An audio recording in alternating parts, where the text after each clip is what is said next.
Bonjour à tous, au programme de cette nouvelle revue de presse, le prélèvement à la source fait débat chez les candidats à la présidentielle, l'épargne retraite est délaissée des Français, et début d'année en fanfare pour le marché immobilier.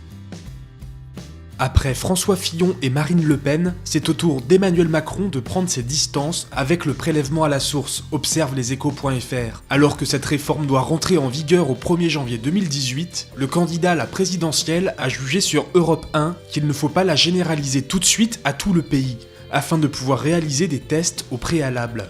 Il ne souhaite cependant pas que la réforme soit annulée, contrairement à ses concurrents des Républicains et du Front National. Le gouvernement, de son côté, maintient son calendrier, et avec la campagne 2017 de déclaration des revenus 2016 qui approche, Bercy vient de lancer une opération de communication pour informer les Français et éviter les confusions. 3 grands principes, il faut continuer à déclarer ses revenus, les crédits d'impôt sont maintenus, et les dons font toujours l'objet d'une réduction fiscale.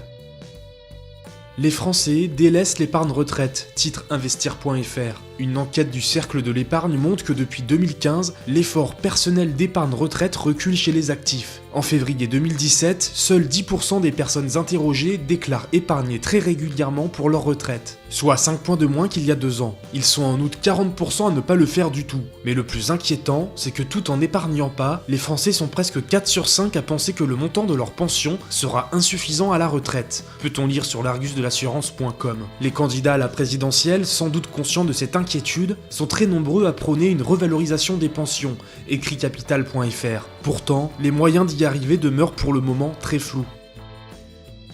Après la baisse historique des taux de crédit immobilier en 2016, 2017 est l'année de la remontée. Une remontée pour l'instant plutôt faible qui n'a pas découragé les emprunteurs, observe laviimo.com.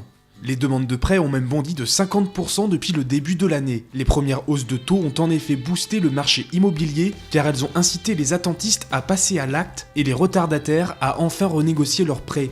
Cbank.com note que les ventes augmentent de 17% à Paris et de 15,5% en moyenne dans le reste de la France. Une remontée des prix pourrait peut-être freiner ce dynamisme, mais elle reste pour l'instant modérée, plus 2,1% au niveau national à 2,700 € le mètre carré en moyenne au premier trimestre. C'est tout pour cette nouvelle revue de presse, on se retrouve très vite pour un nouveau point sur l'actualité des finances.